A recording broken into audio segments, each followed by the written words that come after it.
Hi Earth Signs, Taurus, Virgo, and Capricorn. Welcome po sa ating channel at ito ang inyong Daily Gabay Tarot Reading for August 17, 2023. Please be reminded that this is general reading po, so maaari kayong makarelate o hindi. Just take what resonates. Gamitin ang reading na ito bilang gabay lamang. Balik po kayo dito bukas para sa ating Daily Gabay Tarot Reading for August 18, 2023. Please like, subscribe, and click bell button para updated po kayo sa daily tarot reading natin. Maraming salamat po. Spirit Guide, ano po ang energy today ni Earth Signs, Taurus, Virgo, and Capricorn?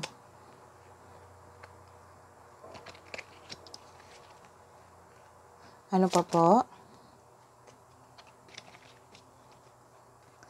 Ano pa po ang energy today ni Earth Signs, Taurus,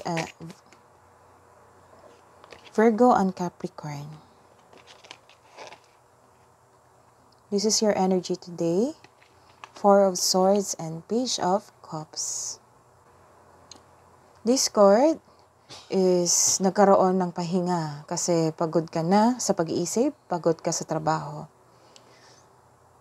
Pagsisiyasat sa sarili.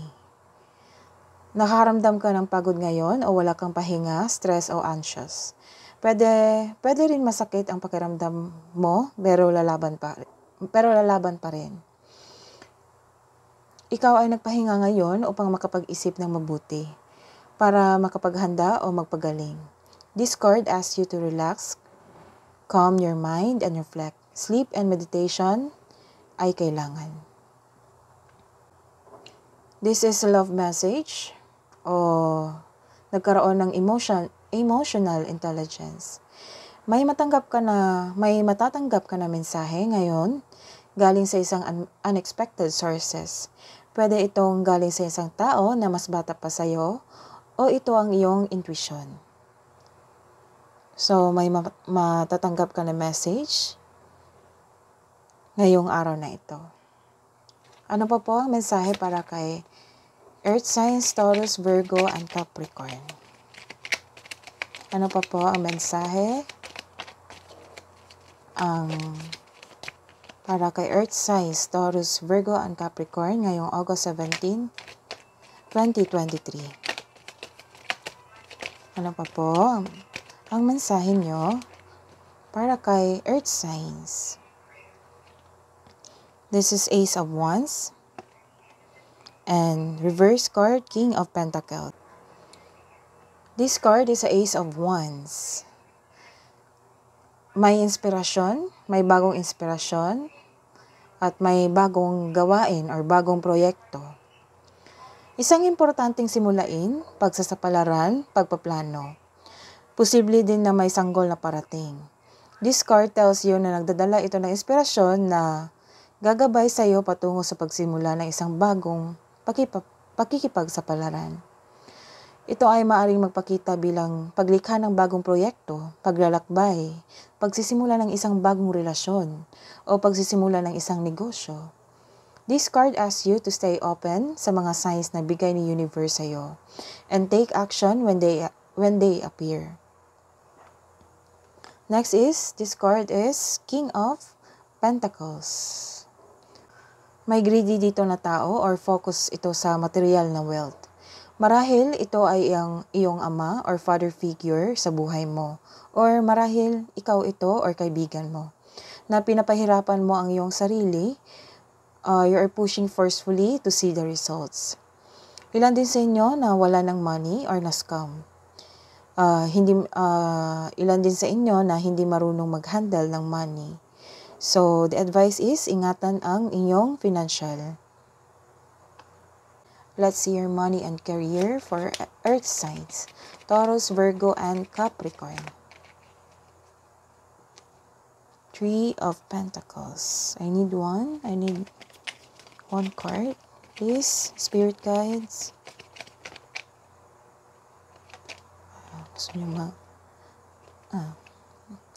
Reverse card, the Emperor.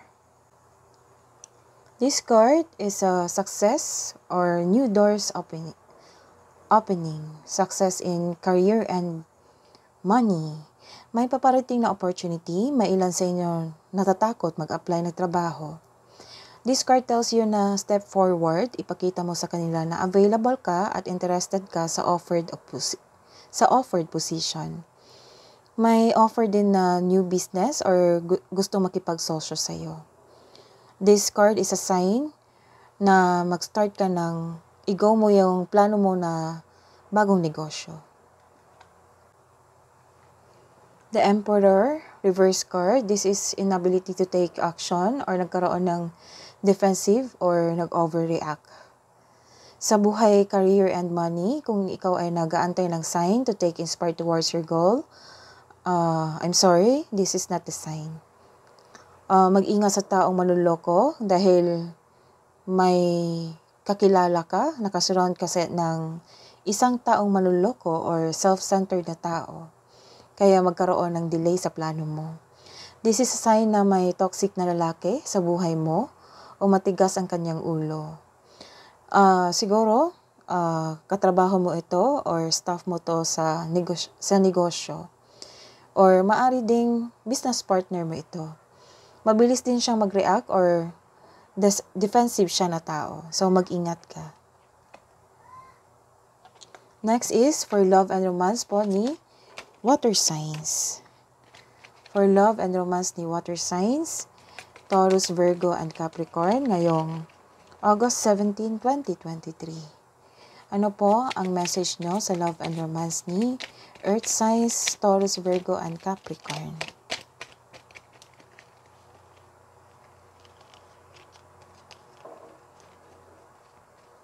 Ano po ang message nyo sa love and romance ni water signs or earth signs? This is reverse card 3 of Swords and King of Swords. This card is a 3 of Swords reverse. May ganap na recovery or nire-release mo yung pain. You are healing yourself from breakup, from heartbreak, letting go sa mga pain at masasakit na alaala. Kahit malungkot ka ngayon, hatid na disappointed o heartbreak ka, nag-make move ka na for recovery and nirelease mo yung pain. So, nagkaroon ng action para makamove forward. This period of sorrow won't last forever. So look the future with hope for new experiences. This card is also a reminder na you should avoid bringing your fear of heartbreak into new situation or into new relationship. King of Swords. For love and romance, the earth signs, Taurus, Virgo, and Capricorn.